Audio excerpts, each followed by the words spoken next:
What's up, guys? How we doing?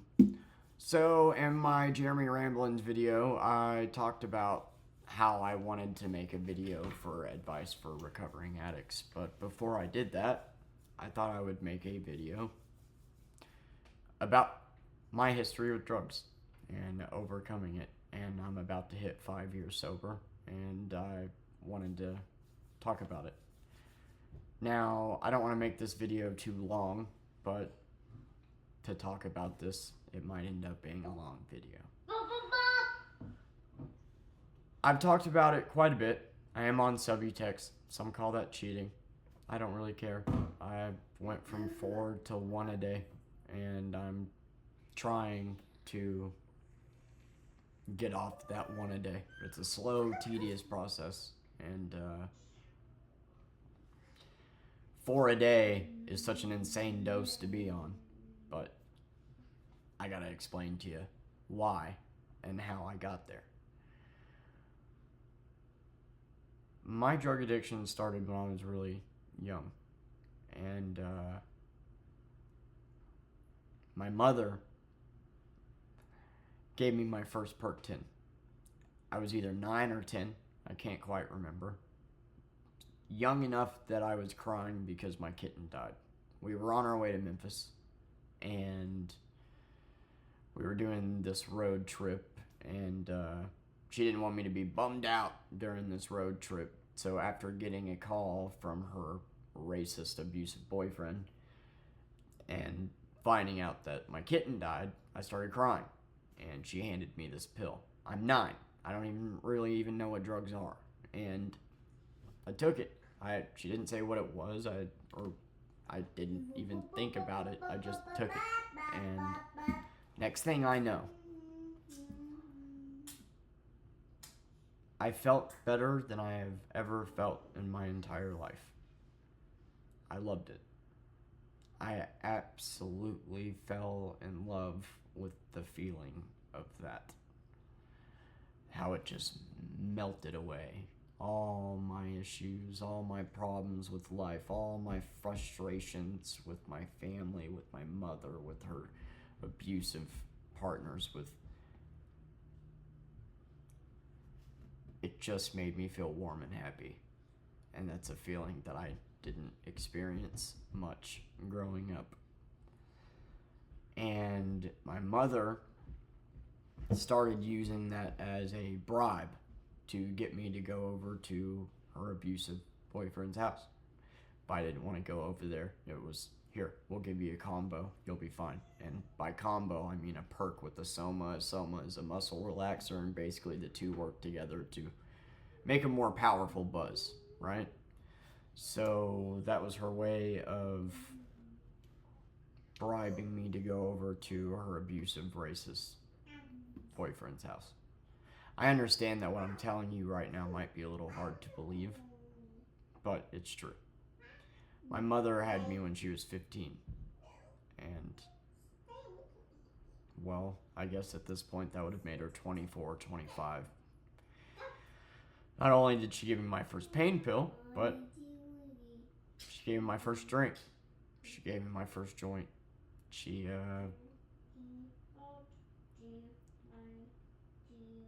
Let's just say by 11, I was taking pain pills regularly. She was regularly giving them to me. I could just ask for one and she would give me one, and of course I was asking for them. And she would drink with me and smoke with me, and by 11, I was full on taking perks damn near every day, and drinking and going to school fucked up. And I got in trouble at school for drugs and ended up, from 10 to 14 is such a blur because I lived with so many different guys, and it really is crazy to think back and look back on just how young I was when I started using drugs, because like when I was 12, I was full on getting blacked out drunk every night. 12.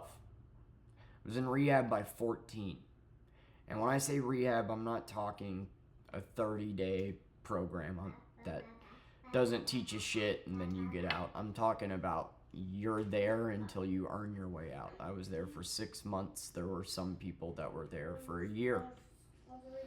And I was the youngest person in there. I was 14 in there for, my drug of choice was opiates, and everybody else in there was 17. And this was downtown Memphis, baby. This rehab center was downtown Memphis. It was surrounded by a barbed wire fence in the worst part of Memphis. They used to say that it wasn't to keep us from running away, it was to keep people out. And I shit you not, you could literally look out the window and see drug deals across the street. You could see prostitutes on the corner. I remember New Year's, gunshots went off at midnight. Everybody was shooting into the sky. I am, again, not making this up. Smack downtown Memphis. I don't agree with my family's decision to put me in rehab. I tried telling them everything that my mom did up to this point. Like, yes, my addiction by this point was my choosing. I was continuing to take these drugs knowing what they were doing to me. I was continuing to ask for them. I was stealing them. But to solve this problem, what my family needed to do was get me away from my mother. And they just thought I was blaming her, that I was trying to not take any responsibility for my actions and was just trying to put the blame on her. And now they'll acknowledge that she did that and how fucked up that was, but wouldn't do it then, which is fucking hilarious. And so while I don't agree that I should have gotten put in rehab, I am glad that I went, because I learned a lot of great things. I learned a lot of good things. And when I was in there, my aunt passed away from a heart attack. Just fucking out of the blue. And when I went to rehab, we were living with my aunt and my uncle. My uncle was a big part of my life. He was the only father figure I ever had. He was a good man. He built his own farm, house, had 60 acres of land.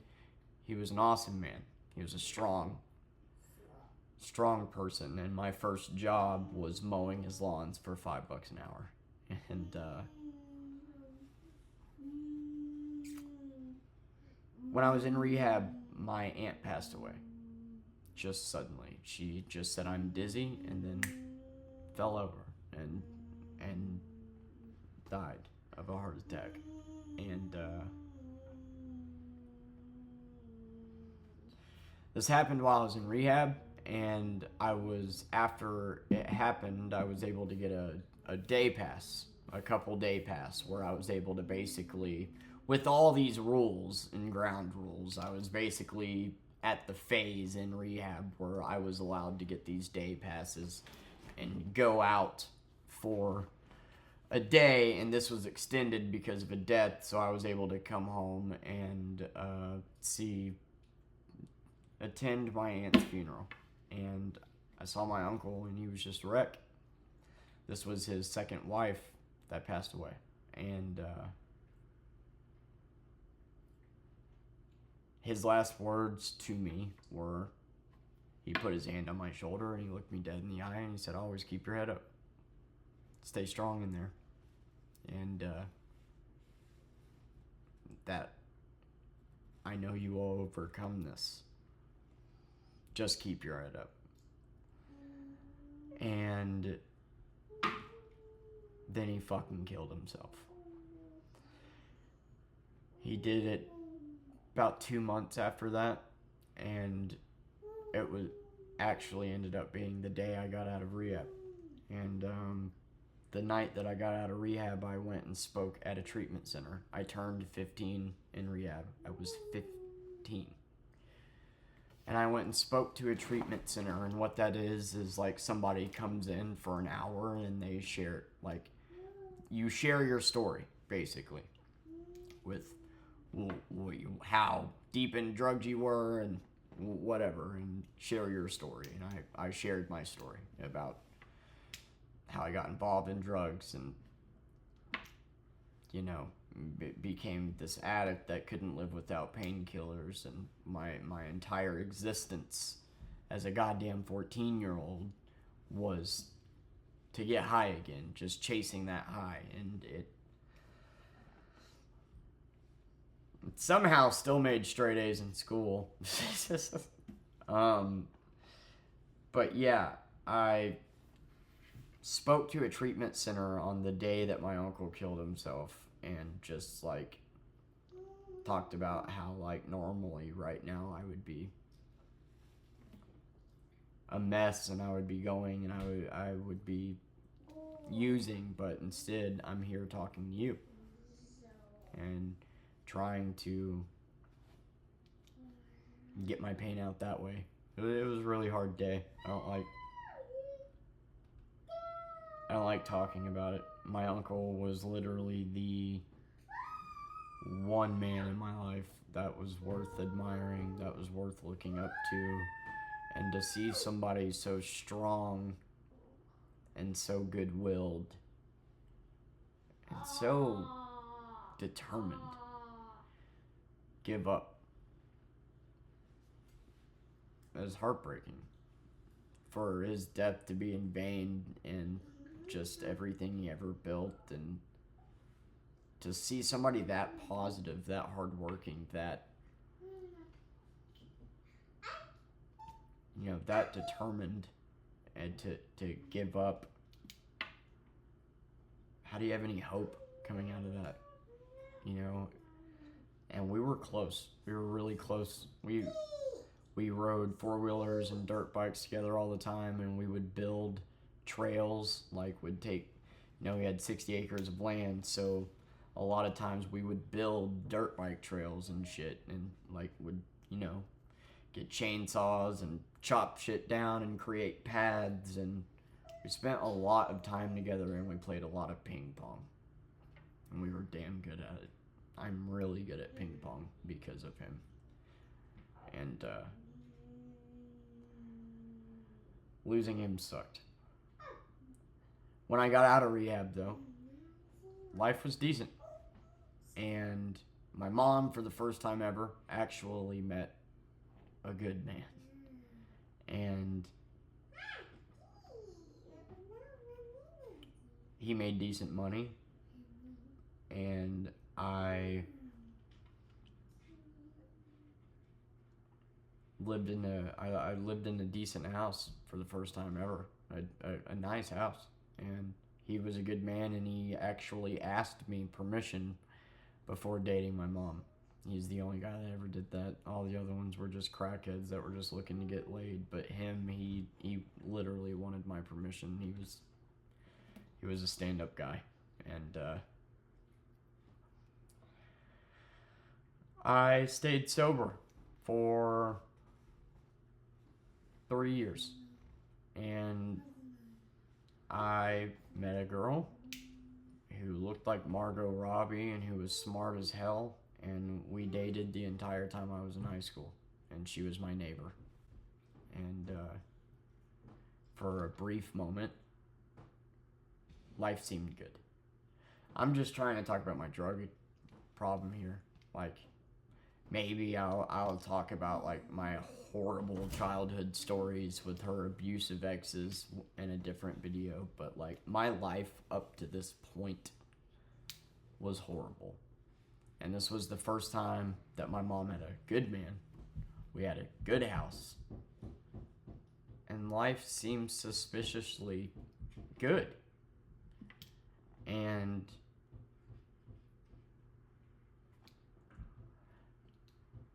my mom's boyfriend, Mike, got COPD. And my God, that just... I watched him go from being a hardworking, normal, functioning person to being bedridden and not being able to move in the matter of like 2 years. And by the time I graduated high school, me and my high school sweetheart that dated for 3 years after I graduated, we broke up. Simultaneously, my teeth started going. My mother, my grandfather, and me all had periodontal disease, and by 14 I had 15 cavities, and I got my first tooth abscess at 16, which had to be removed. And if you've ever had a tooth abscess, holy fuck, you want to talk about pain? Like putting your head in your arms, I want to kill myself pain. And basically the rest of them started going. They started going at the gum line. There was nothing I could do, you know? And so the only girl that I've ever been in love with, left. I was getting all this dental work done and was getting prescribed painkillers. The only good stepfather that I ever had was now bedridden. And what was my mom doing? Well, she was running around cheating on him and was addicted to meth. And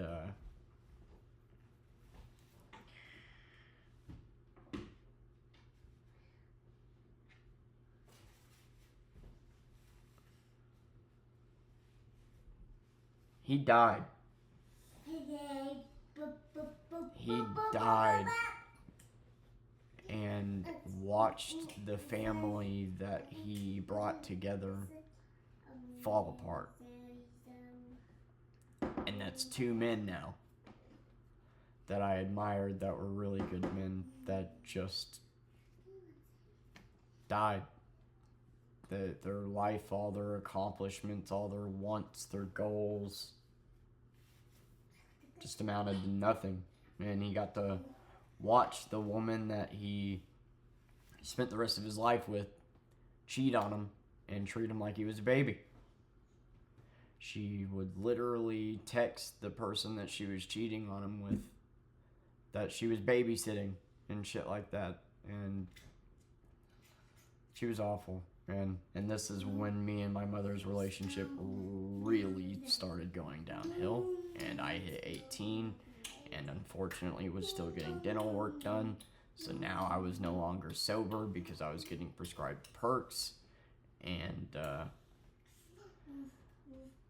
I moved out as soon as I hit 18. And my little sister remained there. And I was always my mother's punching bag and was always my sister's hero and always stood up for her. And if there wasn't enough food to go around, I made sure she ate. If mom was pissed off, I made sure she took it out on me. A lot of the horrible, like, physical abuse that went on in the house, I think my sister was too young to remember. I at least hope she was. There was a time that my mother was getting the shit beat out of her, and I had to throw my sister on my back and run to a bank to call the cops. I was 12. And when I was 18, I just couldn't take it anymore, and I left. And my mother treated my sister like shit and got her taken away. And so all this was going on in my personal life, and simultaneously I'm now back on perks. Every tooth I'm getting pulled, I'm getting dry sockets, so it's taking twice as long to heal. And so I was on perk 10s for a total of 6 months. And got dentures, and they didn't wing me off. They didn't give me anything for withdrawing. I just went from being on 4 perk 10s a day to zilch.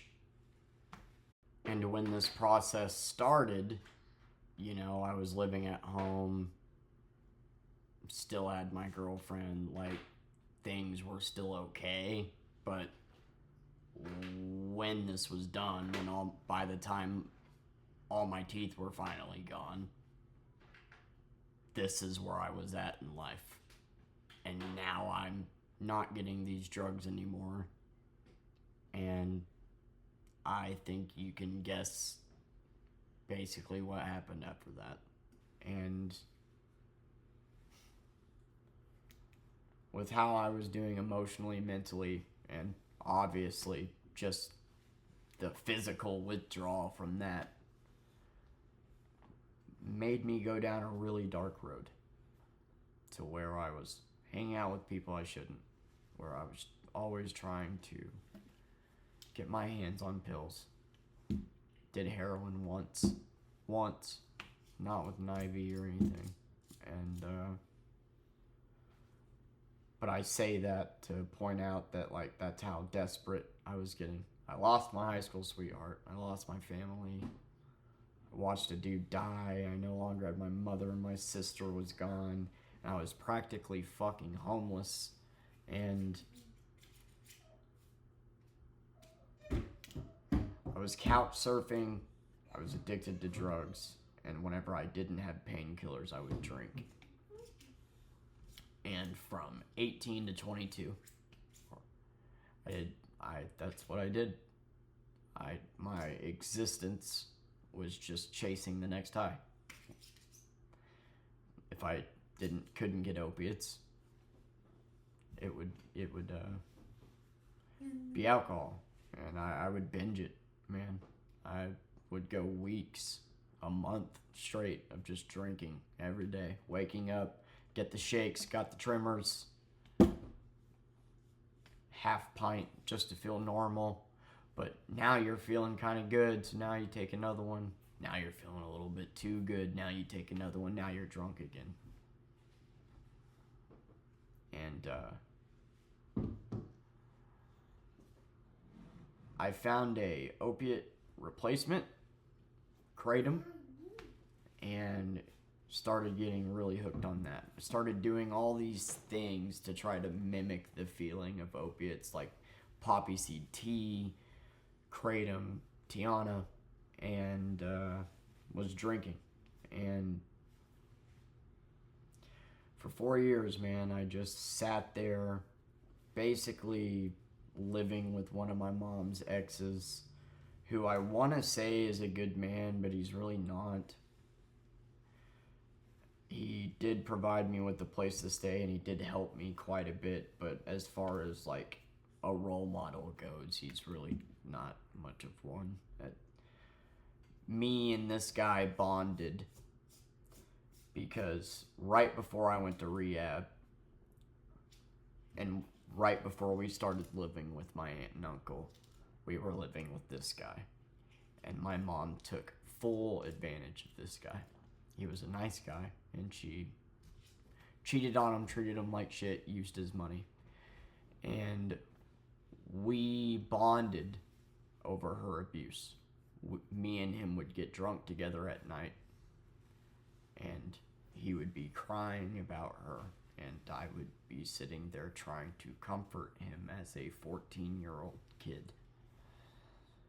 But he was letting me drink, which isn't really okay. And anyway, I'm going back in the timeline here to give you context on who this person is. So I started living with him. And the reason why I'm saying he wasn't an outstanding role model is because at the end of the day, he is a nice guy, but he's just not a good role model, man. That's a video for another day, but he's nice. He was one of the better ones that my mom dated, and I will always be in debt to him for giving me a place to live. But because he gave me a place to live, he acted like he owned my fucking soul. He had his own carpet cleaning job and basically used me to work for him, and I did. And I basically fixed his entire house because it was a cluttered, looked like a crack house, you know. And I cleaned it all up, and like mowed, like I did everything for him in exchange for living there, you know. And anytime we would ever have a disagreement, he was a berating asshole that would never admit fault in anything. And so I refuse to say that he's a good role model, but he was one of the better ones that my mom dated. And that's where I lived until I was 22, and that's what I did until I was 22, and then I met my ex-wife. And I was probably at my lowest point in life, just drinking really heavily, was doing way too much kratom, and when she got pregnant,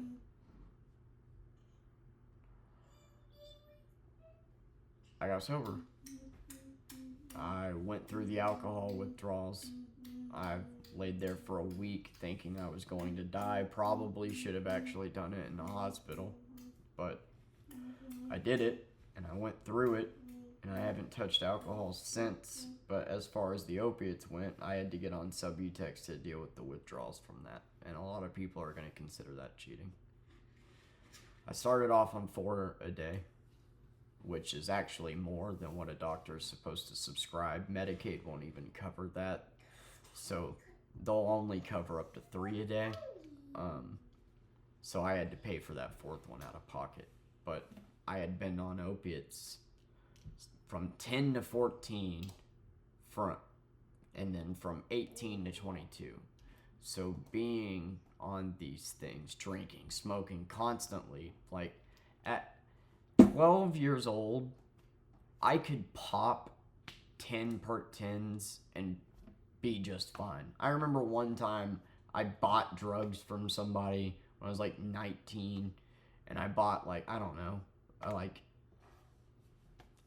Hydro 5s or something, and my tolerance was like 100 milligrams at the time just to barely scrape by, so I bought like 20 of them, and I legit popped all of them right in front of them, and he was like, "Are you going to die?" I was like, "No, dude, I'm just that far gone," you know, like, I had absolutely no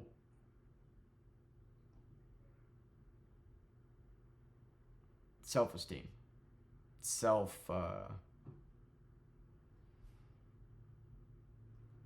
I didn't care if I lived or died. And I'm lucky that Persephone came into this world, because if she didn't, I don't know if I would have had the strength to call it quits.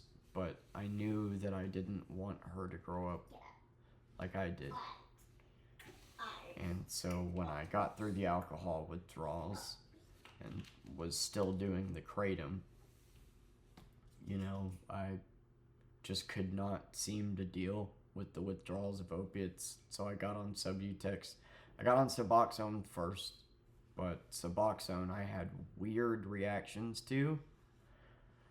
And I think it was the naloxone in it, because I didn't have any weird reactions to Subutex. The difference between the two is that Subutex doesn't have naloxone in it, so it can potentially be abused, but it's not like if you're, you know, if you're deep in it, you know, if your tolerance to opiates is extremely high and you can pop, you know, 280 Oxycontins and be fine, like, you know, popping a Subutex doesn't really affect you. It just keeps you from getting sick. But to somebody that's never taking it, to somebody that's never taken an opiate before, yeah, Subutex would probably kick your ass. But I started at 4. Now I'm down to 1. And every now and then I take a 2.5 THC milligram gummy. And you could say I'm cheating, but whatever. I'm trying to get off of it. I've been on it so long now that, like, I'm basically just on it to keep me from not getting sick. It doesn't help with cravings. It doesn't do anything. It It suppresses my appetite. It's not good for my gastrointestinal system, and it's not good for my sex drive. Like, at this point, it has more cons than pros. So yeah, I want to get off this shit. And going from 4 to 1 is impressive, but my doctor keeps saying, oh, well, if you get off of it, like, the relapse percentage is like 80%, 70%, something like that. And I don't care, because I want to be sober, and I think that's the key to being sober, is truly wanting it, which might sound like common sense and might sound easy, but I mean to truly want it. To be tired of being in that cycle every day, that every fucking day of your existence is just chasing that next high. That all of your goddamn money is just going to drugs. That every fucking day is just being sick and trying to figure out how to not be sick. To be sober, you gotta want it with every fiber in your soul. If any part of you wants to use, you won't be able to stay sober. Because I'm gonna be blunt here, cravings don't go away. They just don't. Every night when I get home and I sit down, most people would crack open a cold one. Most people would light up a bowl. Most people would snort a line, right? So what is my sit down and chill thing? And that's the hard thing. It is about getting sober, is figuring out, like, I used drugs as an escape for my pain that I was going through as a kid, so now I have to deal with pain head on. It's amazing that I did not relapse when I found out, you know, I was getting cheated on and all that shit with my divorce went down. Did not relapse, and I'm very proud of myself for that. And,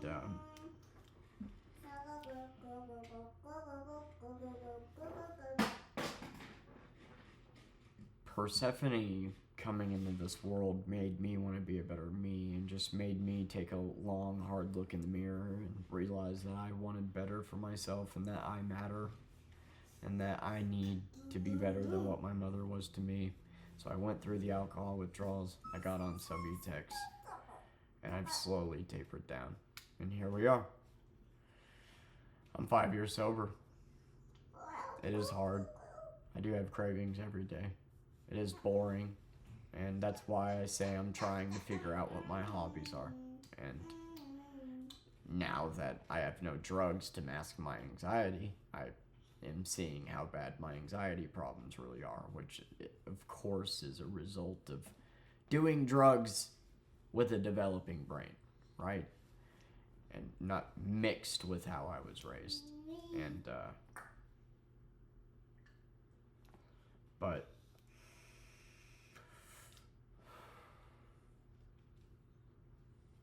July will be 5 years. I'm proud of that. A lot of people try to make me feel bad, like I'm cheating by being on this medicine, and I can understand why they say that, but it's not.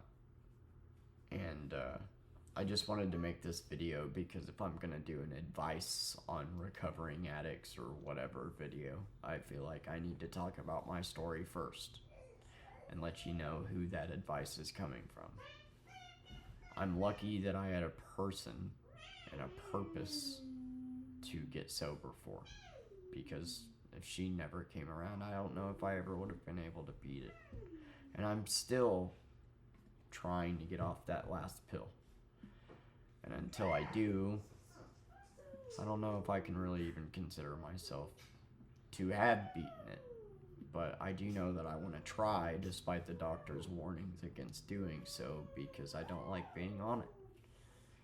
And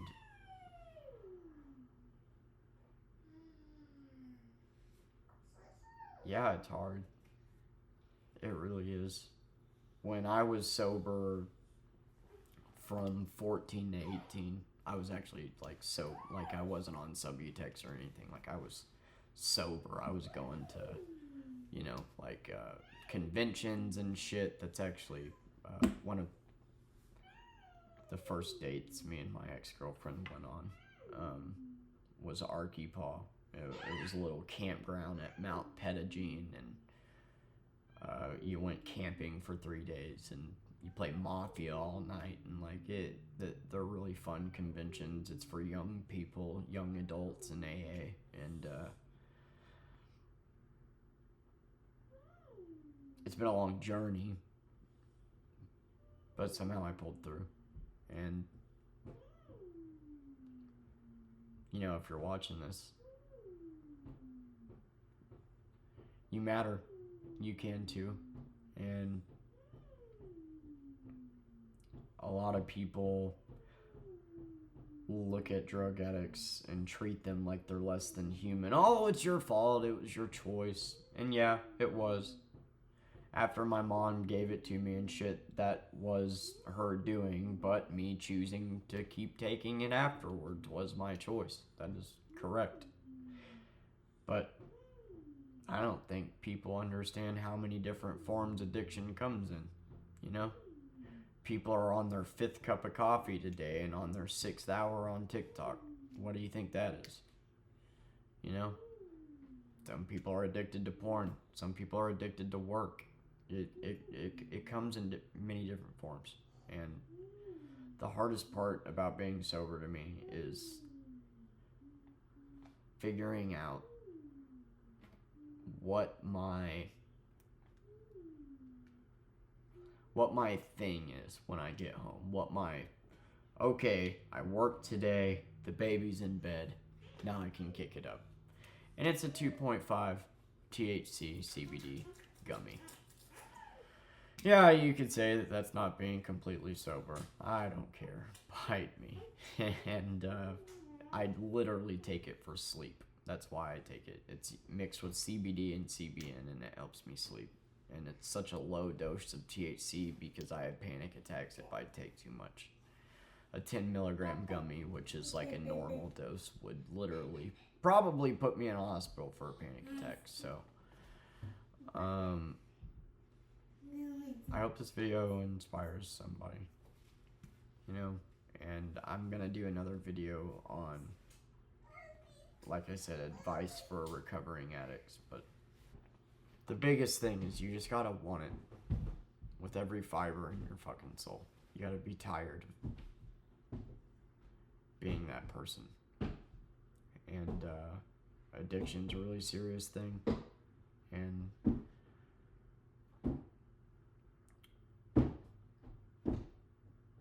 I'm proud of myself.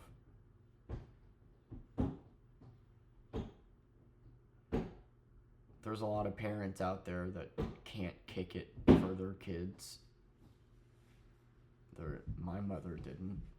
And I mean, I got people in the comments calling me a terrible fucking dad because I said, hey, stop shitting on minorities, and they're gonna go home and chug a 12-pack of Bud Light and then go on to parent and make their wife do all the work because God forbid you change a diaper.